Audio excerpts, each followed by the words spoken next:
Welcome, dear listeners, to another night of enchantment in the realm of bedtime tales.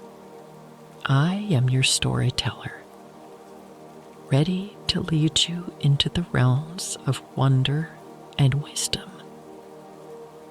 Tonight's narrative invites us to accompany the four skillful brothers who embark on a journey that intertwines talents, challenges, and the bonds of family.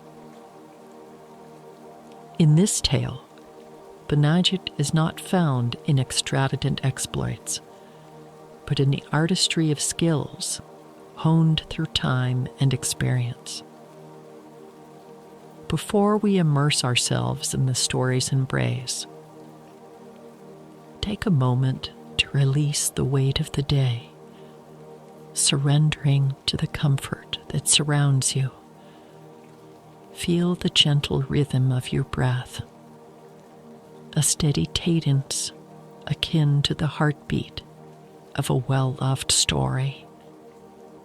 As we venture into the narrative, picture a crossroads where the fates of our protagonists unfold. Join me in this journey as we step into their world, a story woven with lessons that resonate softly, like echoes through the enchanted woods. So, dear listeners, find your hazen. Let go of the worries that linger, and allow the tale of the four skillful brothers to unfold its enchantment around you. May you find solace in the lessons imparted and the beauty of this bedtime story. Now, let the enchantment commence, gently guiding you into the tender embrace of dreams.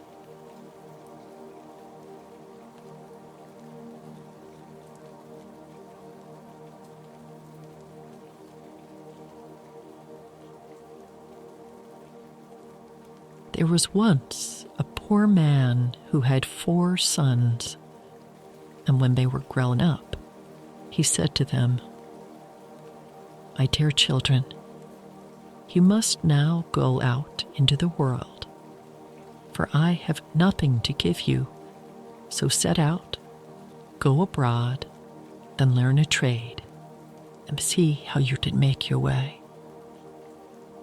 So the 4 brothers took their sticks, bade their father farewell, and went through the town gate together. When they had traveled about for some time, they came to a crossroads which branched off in 4 different directions. Then said the eldest, "Here we must separate. But on this day, 4 years hence, we will meet each other again at this spot. And in the meantime, we will seek our fortunes." Then each of them went his way, and the eldest met a man who asked him where he was going and what he was intending to do. "I want to learn a trade," he replied. Then the other said, "Come with me, to be a thief." "No," he answered. "That is no longer regarded as a reputable trade. And the end of it is that one has to swing on the gallows." "Oh," said the man, "you need not be afraid of the gallows. I will only teach you to get such things as no other man could ever lay hold of, and no one will ever detect you." So he allowed himself to be talked into it, and while with the man became an accomplished thief, and so dexterous that nothing was safe from him, if he once desired to have it. The second brother met a man who put the same question to him, what he wanted to learn in the world. "I don't know yet," he replied. "Then come with me, then be an astronomer. There is nothing better than that." He liked the idea and became such a skillful astronomer that when he had learned everything and was about to travel onwards, his master gave him a telescope. A huntsman took the third brother into training and gave him such excellent instruction in everything which related to huntsmanship that he became an experienced hunter. When he went away, his master gave him a gun and said, "It will never fail you. Whatsoever you aim at, you are certain to hit."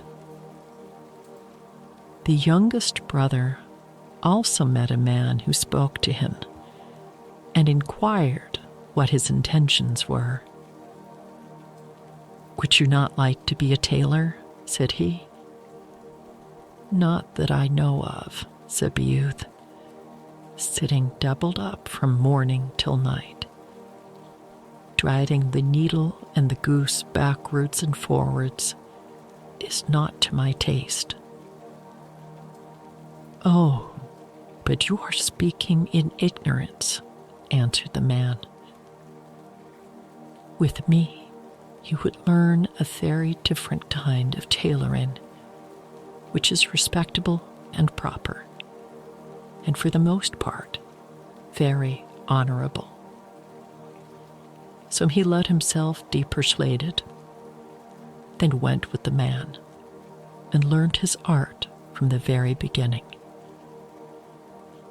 When they parted, the man gave the youth a needle and said, "With this, you can sew together whatever is given you, whether it is as soft as an egg or as hard as steel, and it will all become one piece of stuff, so that no seam will be visible."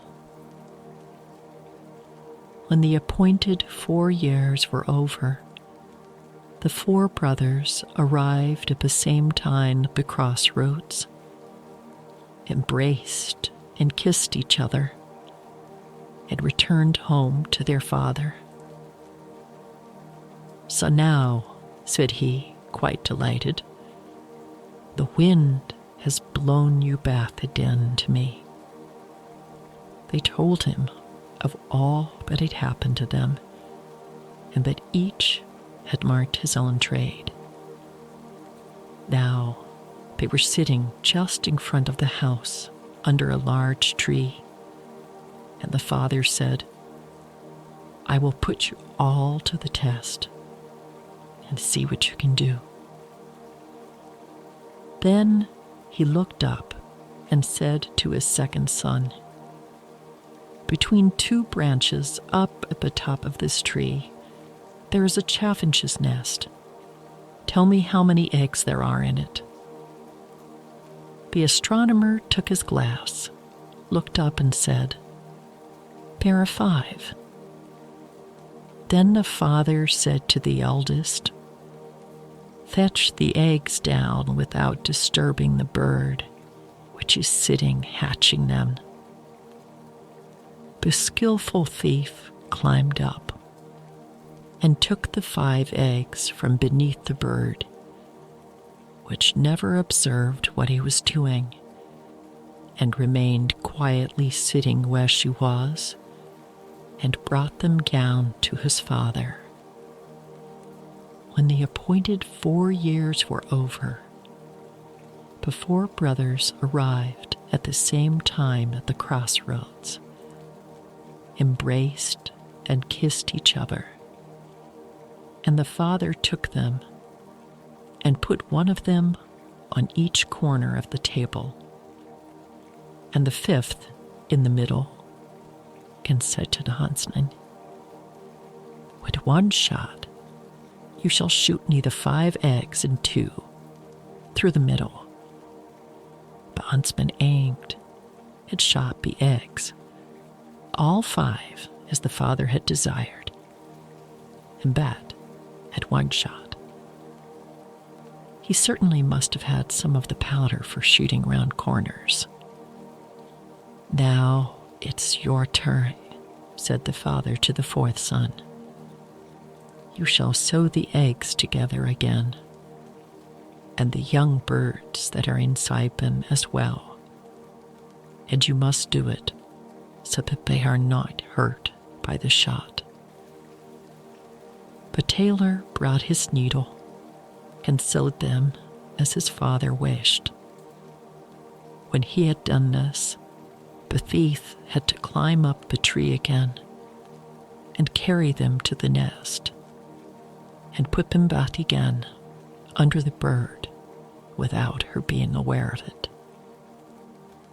The bird sat her full time, and after a few days the young ones crept out, and they had a red line round their necks where they had been sewn together by the tailor. The old man said to his sons, "Well, you are indeed worthy of praise. You have made good use of your time, and you have learned something well. Except for the thief, I cannot say which of you deserves more praise. This will be proven if you only have an early opportunity to use your talents." It was not long after that great turmoil occurred in the country, because the dragon had kidnapped the king's daughter. The king was full of trouble over this matter, day and night, and he made a proclamation that whoever brought her back should take her as a wife.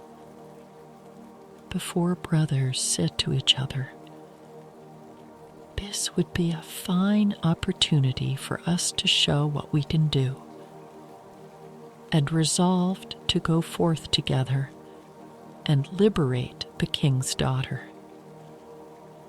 "I will soon know where she is," said the astronomer, and looked through his telescope and said, "I see her already.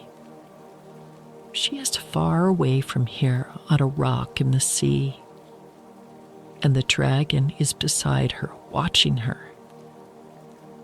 Then he went to the king, advanced for a ship for himself and his brothers, and sailed with them over the sea until they came to the rock. There the king's daughter was sitting. The dragon was lying asleep on her lap.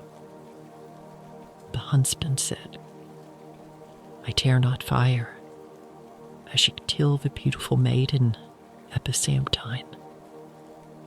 Then I will try my art," said the thief, and he crept thither and stole her away from under the dragon, so quietly and dexterously that the monster never noticed it. But while dawn snoring, full of joy, they hurried off with her on board ship and steered out into the open sea. But the dragon, who, when he awoke, had found no princess there, followed them and came snorting angrily through the air. Just as he was circling above the ship and about to descend on it, the huntsman shouldered his gun and shot him to the heart. The monster fell down dead, but was so large and powerful that his fall shattered the whole ship. Fortunately, however, they laid hold of a couple of planks and swam about the wide sea. Then again, they were in great peril. But the tailor, who was not idle, took his wondrous needle, and with a few stitches sewed the planks together, and they seated themselves upon them and collected together all the fragments of the vessel. Then he sewed these so skillfully together that in a very short time the ship was once more seaworthy. Then they could go home again in safety. When the king once more saw his daughter, there were great rejoicings. He said to the four brothers, "One of you shall have her to wife, but which of you it is to be, you must settle among yourselves." Then a heated argument arose among them, for each of them preferred his own claim. The astronomer said, "If I had not seen the princess, all your arts would have been useless, so she is mine." The thief said, "What would have been the use of your seeing if I had not got her away from the dragon? So she is mine." The huntsman said, "You and the princess, and all of you, would have been torn to pieces by the dragon if my ball had not hit him. So she is mine." The tailor said, "And if I, by my art, had not sewn the ship together again, you would all of you have been miserably drowned. So she is mine." Then the king pronounced his verdict.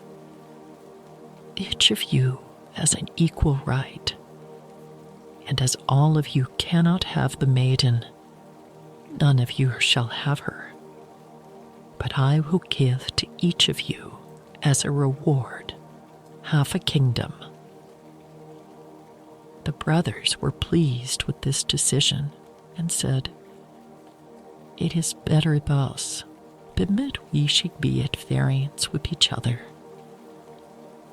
Then each of them received half a kingdom, and they lived with their father in the greatest happiness.